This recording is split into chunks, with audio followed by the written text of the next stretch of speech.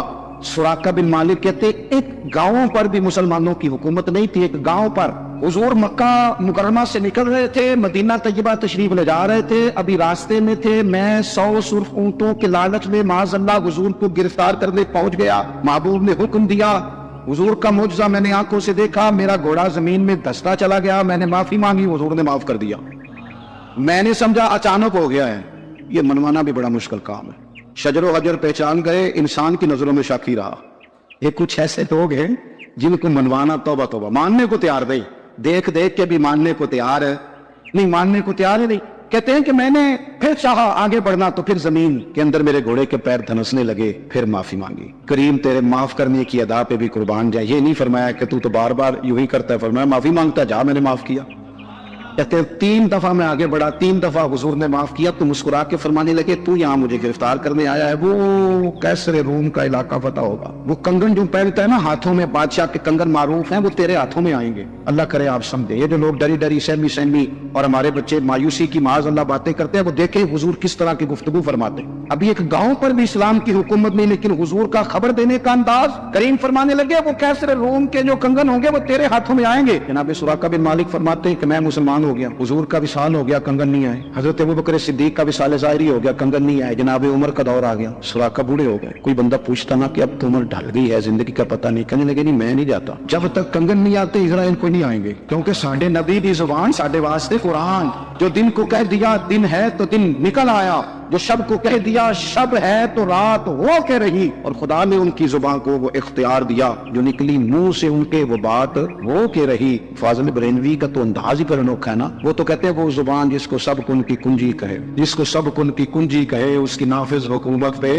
لاکھوں سلام۔ کہنے لگے نہیں آتے حضرت اسرائیل، فکر نہ کرو، بوڑھے ہو گئے تھے، نکلنے گھر سے بند کر دیا، حضرت عمر کا دور تھا، کنگن آ گئے۔ حضرت فاروق اعظم نے ان کے پوتوں سے، نواسوں سے، بچوں سے کہا جاؤ بلا کے لاؤ، کہا دادا جان بوڑھے ہیں، فرمایا تم کان میں کہہ دینا کنگن آ گئے، پھر تم دیکھنا تو صحیح کر۔ حضرت سراقہ آئے، حضور نے جو خبریں دی، نبی پاک علیہ الصلوۃ والسلام نے جو گزشتہ قوموں کے احوال بیان کیے، اور پھر میرے نبی پاک علیہ الصلوۃ والسلام نا دنیا میں عزتیں دینے آئے۔ یہ مزاج ہمیں کم کرنا چاہیے، یہ جو ہم ساری زندگی اس کام میں لگا دیتے نا، کسی کو نیچا کیسے دکھانا ہے، یہ انداز حضور نے نہیں ہمیں دیا۔ آپ دیکھو حضور تشریف لائے تو ہمیں پتا چلا کہ حضرت یوسف جیسا سونا کوئی نہیں، حضور تشریف لائے تو ہمیں پتا چلا کہ حضرت داؤد جیسی خوبصورت آواز کسی کی نہیں، حضور تشریف لائے تو ہمیں پتا چلا کہ جناب عیسیٰ علیہ السلام کا فقر اختیاری کس طرح کا تھا، محبوب لال کس طرح کا تھا۔ یہ تو حضور آئے تو نبی پاک علیہ السلام نے اس کی بھی عظمت بیان کی، اس کی بھی شان بیان کی۔ حضور نے بتایا کہ ابوبکر صدیق کی شان کیا ہے، فاروق اعظم کا مرتبہ کیا ہے، عثمان غنی کی حیا کیا ہے، مولا علی کی شجاعت کیا ہے، اہل بیت نبوت کی عظمت کیا ہے۔ حضور آئے عزتیں دینے، ماں کو عزت دی مدینے والے رسول، کہا جس کا باپ راضی ہو گیا اس کا رب راضی ہو گیا۔ فرمایا جو 2 بیٹیاں 3 بیٹیاں 4 بیٹی بہنیں یا 1 بیٹی یا بہن بیاہ کے آ گیا نا، اس طرح میری 2 انگلیاں جڑی ہوئی ہے، میرے ساتھ جڑ کے جنت میں جائے گا۔ رسول کریم صلی اللہ تعالی وسلم نے عزت دی، عزت دی۔ حضور عزتیں دینے کوئی اعزاز نہیں، ان پڑھ بندہ ہے، سادہ ہے، غریب ہے، مزدوری کرتا ہے، ہاتھوں پہ چھالے، یا رسول اللہ اس کا بھی کوئی اعزاز ہے؟ قربان جائیں، میرے کریم نے عزت دی، فرمایا محنت کر کے روزی کمانے والا تو اللہ کا دوست ہے، یہ اینٹیں اٹھانے والا، یہ مشقتیں کرنے والا، یہ صبح دیہڑی پہ جانے والا، یہ بیچارہ جو اچار سے روٹی کھاتا ہے، تو نے ہر شخص کی قسمت میں یہ عزت لکھی اور آخری خطبے کی صورت میں وصیت لکھی۔ رسول کریم نے ہر بندے کو اعزاز دیا، عظمتیں دی، حضور عزتیں دینے آئے، نبی پاک علیہ السلام نے اعزازات دیے، حضور نے نوازا۔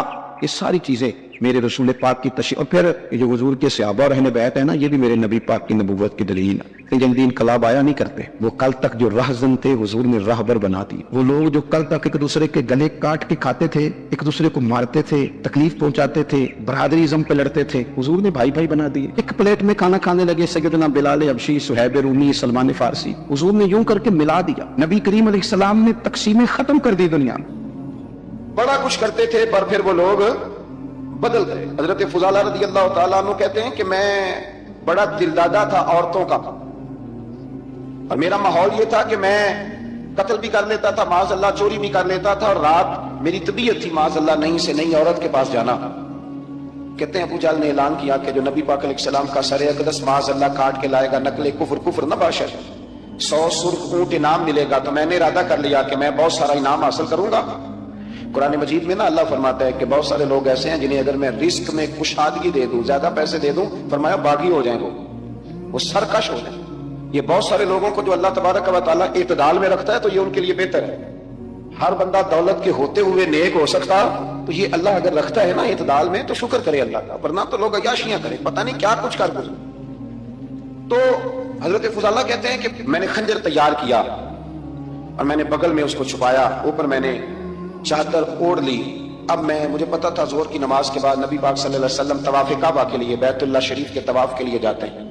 کہتے ہیں میں بھی اس طرف بڑا، رستے میں نا وہ خاتون جس کے گھر میں نے رات آنا تھا، میں نے دروازے پہ دستک دی، میں نے کہا کہ تیار رہنا، تیار رہنا، آج میں بڑے پیسے لے کے آؤں گا۔ اسے میں نے یہ کہا اور پھر میں چلا گیا بیت اللہ شریف کا طواف کرنے۔ کہتے ہیں اللہ کے محبوب بھی طواف کر رہے تھے تو میں نے بھی طواف شروع کر دیا۔ ارادہ یہ تھا کہ جہاں نبی پاک علیہ السلام میرے قریب سے گزریں گے تو موقع پا کر میں حضور کے جسم اقدس پر خنجر کھوپ دوں گا اور معاذ اللہ شہید کر دوں گا۔ کہتے ہیں حضور ایک دفعہ بھی میرے پاس سے گزرے تو میں ہمت نہ کر سکا، دوسری دفعہ بھی پاس سے گزرے تو میں ہمت نہ کر سکا، تیسری دفعہ بھی گزرے تو میں ہمت۔ نبی کریم صلی اللہ علیہ وسلم 2-3 دفعہ گزرے تو فرماتے ہیں کہ مجھے موقع نہ ملا، اس لیے کہ حضور فرماتے ہیں اللہ نے روب کے ساتھ میری مدد فرمائی، دشمن پر میرا روب طاری ہو جاتا ہے۔ فرماتے ہیں جب چکر پورے ہو گئے تو محبوب کریم نہ 6ٹھے چکر پہ فرمانے لگے فضالہ چکر ایک رہ گیا ہے، بے خبر ہو جو غلاموں سے وہ آقا کیا ہے، ایک پھیرا رہ گیا ہے۔ کہتے طواف مکمل ہو گیا تو محبوب میرے قریب آئے، فرمایا وہ کام کرتے کیوں نہیں جس کے لیے آئے تھے؟ میں نے عرض کی یا رسول اللہ کون سا کام، کیسا کام؟ اندر تو چور تھا نا، بانج فقیروں کسے نہیں ماریا، اے ہوئی چور اندر دا۔ اندر چور تھا نا. کہتے ہیں حضور نے مجھے کندھے سے پکڑ کے ہلایا. فرمایا کرتے کیوں نہیں؟ جب حضور نے ہلایا تو وہ خنجر بھی پیروں میں گرا اور میں بھی رسول اللہ کے پیروں میں گر گیا. میں نے کہا حضور مجھے کلمہ پڑھا دیں.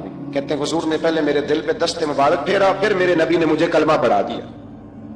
اب نا مرید ہونے والا کہتا ہے کہ جی آہستہ آہستہ میں ٹھیک ہو جاؤں گا. اب وہ آہستہ آہستہ کا کیا ترجمہ ہے یہ بالکل سمجھ نہیں آتی. بھئی کسی بندے سے 5 لاکھ روپیہ لینا ہے تو اس سے وہ کہتا ہے جی میں آہستہ آہستہ دوں گا, 500 روپیہ دے دیا کروں گا روز کا, تو کہتے ہیں میری رقم خراب ہوتی ہے, پورے دو. اور نیکی کی بات جب آتی ہے تو کہتے ہیں حضرت صاحب دین اتنا سخت نہیں ہے, میں آہستہ آہستہ ٹھیک ہو جاؤں گا. اب میں مغرب عشاء پڑھنی شروع کر دیا میں نے, اب میں تسبیح لے لی ہے, کل میں نے بھی آہستہ آہستہ میں ٹھیک ہو جاؤں.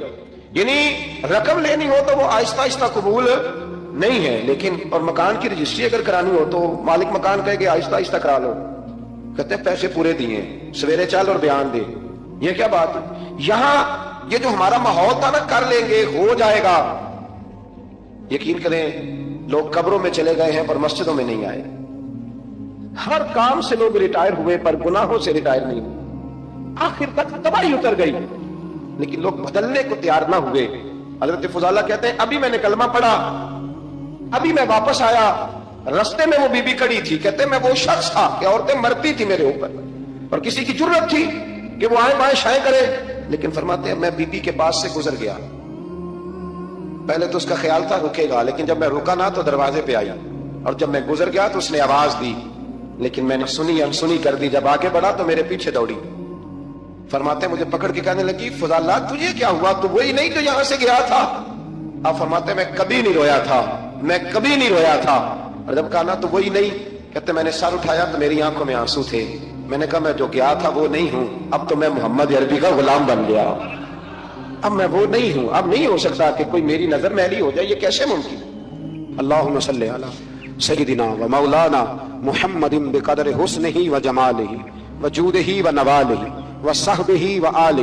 اللہم صلی علی سیدنا و مولانا محمد معدن الجود والکرم وآلہ و صحبہ و بارک وسلم یا ارحم الراحمین یا ارحم الراحمین یا قاضی الحاجات یا مجیب الدعوات یا حلال المشکلات یا دافع البلیات یا مسبب الاسباب یا قاضی الحاجات یا رحمان یا اللہ یا کریم یا اللہ یا ستار یا اللہ یا غفار یا اللہ یا کریم یا اللہ یا عزیز یا اللہ یا ستار یا اللہ. اے ہمارے پروردگار 10 سال پورے ہو گئے, خدا بندہ ایک چھوٹا سا پیغام تھا, تو نے فضل فرما دیا. اے اللہ ہم پلٹ کر جب دیکھتے ہیں تو 1% بھی ہم اس قابل نہیں کہ تیرے دین کی کوئی بات کر سکیں, کوئی پیغام دے سکیں. اللہ کئی سالوں سے یہ دوست صبح کی نیند چھوڑ کے یہاں حاضر ہوتے رہے, مائیں بہنیں بچیاں بوڑھے بچے. اے اللہ بندوبست کرنے والے سب سے پہلے آتے رہے. خدا بندہ تیرے قرآن مجید کو پڑھا ہے, ہم کمزور تھے بس تیری دی ہوئی توفیق سے پڑھا ہے. خدا بندہ ان میں سے ایک بات بھی تجھے پسند آئی ہے تو ہمیں معاف فرما دے, ہم سے درگزر فرما, ہمارے حال پہ رحمت فرما. رمضان آیا تھا پھر بیت رہا ہے, اللہ ہماری کمزوریاں ہماری کوتاہیاں پھر ایک دفعہ پیش نظر ہیں. اے عرش و فرش کے مالک برے ضرور ہیں, کمزور ضرور ہیں, گناہگار ضرور ہیں, پر تو ہمارے دلوں کے حال جانتا ہے, ہم تیرے غدار نہیں ہیں. اے اللہ ہم صحیح ہونا چاہتے ہیں, ہماری نیتیں بھی ٹھیک ہیں, ارادے بھی ٹھیک ہیں, عمل میں کمزوری ہے, ہم پر ایک رحمت کی نظر کر دے, ہم پر ایک رحمت کی نظر کر دے. اے مالک کریم ایک نظر کرم سے دیکھ تو صحیح, یہاں غریب بھی بیٹھے ہیں, بوڑھے بھی بیٹھے ہیں, مجبور بھی بیٹھے ہیں, کئی رو رو کے تیری بارگاہ میں فریاد کرنے والے بیٹھے ہیں. اے اللہ بھول ضرور جاتے ہیں پر بندے تو تیرے ہیں, بھٹک ضرور جاتے ہیں پر غلام تو تیرے محبوب کے ہیں. ہمارے حال پہ رحمت فرما, اللہ ہمیں معاف فرما دے. اللہ ہم سے حساب نہ پوچھیو, اللہ ہمیں بغیر حساب معاف فرما دے, اللہ ہمیں بغیر حساب کے معاف فرما دے. اللہ ہم سے درگزر کرنا, جب قیامت کے دن ازل کا بازار لگے اللہ ہم سے درگزر فرمانا, ہماری پردہ پوشی فرمانا. اگر ہمیں عزت دی ہے تو عزتوں پہ دوام دینا, اللہ ہمیں ذلتوں سے محفوظ رکھنا. عرش و فرش کے مالک تو نے بہت ساری نعمتیں نہ بغیر مانگنے کے دی ہیں. ہم کمزور تھے تو نے صحت دی, ہم کمزور تھے تو نے اولاد کی نعمت دی, پھولوں کی طرح کے خوبصورت بچے دیے. اے اللہ تو نے ہمیں وفادار قسم کے دوست دیے, اے اللہ پیار کرنے والے ساتھی دیے, ٹوٹ کر چاہنے والے دیے. اے اللہ تو نے بغیر مانگے ہمیں نیک صالح استاد دیے, بزرگ دیے, شیخ دیے. اے اللہ بغیر کسی لالچ کے پالنے والا باپ دیا,